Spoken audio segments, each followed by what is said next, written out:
E aí pessoal, tudo bem? Bom, no vídeo de hoje a gente vai aprender um pouco sobre o papel da microfauna e das bactérias que formam flocos no sistema de tratamento de efluentes por lodos ativados. O processo de lodo ativado consiste de uma massa ativa de micro-organismos que fazem a degradação da matéria orgânica. Entre eles estão as bactérias, protozoários e os metazoários. Quando falamos de lodo ativado, a gente sempre tem um tratamento preliminar. Neste exemplo, usaríamos como decantador primário para exemplificar. E no nosso afluente, temos carga orgânica e, em alguns casos, muito nitrogênio. O efluente, então, pré-tratado, ele vai para o tanque de aeração, onde a nossa microfauna está.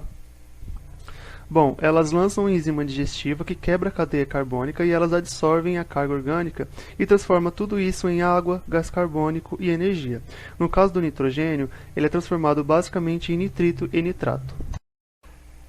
Essas bactérias também, elas formam o que a gente chama de lodo ou flocos biológicos.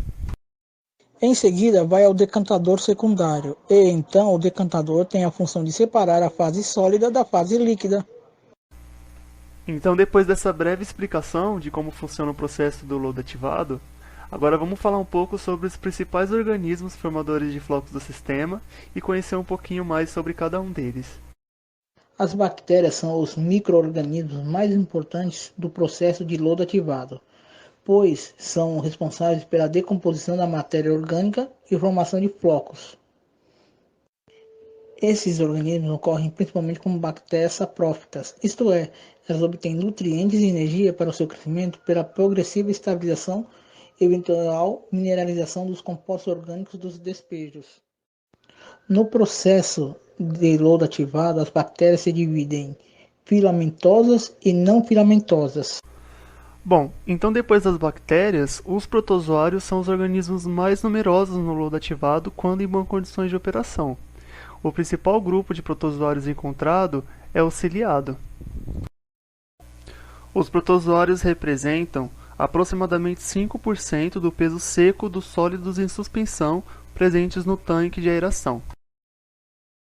Em contraste com as bactérias e protozoários, os metazoários são organismos pluricelulares e somente os micrometazoários possuem condições para desenvolver num ambiente com turbulência, como verificado no processo de lodo ativado. Bom, pessoal, então os micrometazoários mais frequentes no processo de lodo ativado são os rotíferos, que geralmente são associados a lodos de sistemas com bom nível de depuração. Os fungos também podem ser observados, porém eles ocorrem em condições pouco comuns no processo de lodo ativado, quando a gente tem baixo pH e pouca presença de nitrogênio. Bom, então na estabilização da matéria orgânica, os fungos eles são tão eficientes quanto as bactérias, mas a sua presença como organismo predominante pode criar dificuldades na separação do lodo no decantador secundário. Tá, mas como é formado o floco biológico afinal? Então, o floco biológico é constituído por fragmentos não digeridos, células mortas e por um amontoado de bactérias que se concentram formando uma unidade estrutural mais ampla.